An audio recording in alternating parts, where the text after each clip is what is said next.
Yes, kama kawaida, this is Teacher Prince, the MVP Prince of East Africa. Niko kwenye himaya Home TV. Yes, kama wiki iliyopita au jana tuliwapasha habari kwamba kama tumewaletea vipindi vizuri sana ambavyo vitawaletea vitawasaidia ninyi, tutawasaidia Warundi, kila mtu yeyote ambaye anatusikiliza, ambaye anatufuatilia kwenye Instagram, Facebook au YouTube. Yes, na ndio sababu nimesema ingapo subscribe uweze kupata vipindi vyetu. Sasa kwa sasa hivi tunikuwa kama kuwapasha habari kama this week au next week tunaleta kipindi ambacho kitawasaidia kwa watu ambao wananijua kama Teacher Prince. Yes, tunaleta kipindi gani? Kipindi tunakiita Let's Learn English.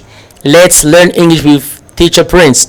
Nitakuwa niko hapa kila siku, kila wiki kwa kufundisha Kiingereza. Najua watu wengi wananizoea kama kwa kufundisha Kiingereza, nikiwa CLM, nikiwa LTGL, nikiwa mahali fulani kama Lycée du Lac Tanganyika, CPBU. Watoto wengi wanafunzi wangu wengi wananizoea sana. Sasa kwa sasa hivi tumechange program tutakuwa tunaifuatilia wapi? Hapa Home TV. Ndio mahali tutakuwa tunafuatilia program ya kusoma Kiingereza. Yaani kila wiki tunatoa lesson moja. Kila wiki tunatoa lesson moja. Nenda waambie wa marafiki zao kama hajasikia kipindi hiki, mwambie yes, kuna kipindi ambacho kinakuja kwa nguvu, kwa mkasi kubwa sana. Hapo kinakuja kuwafundisha Kiingereza.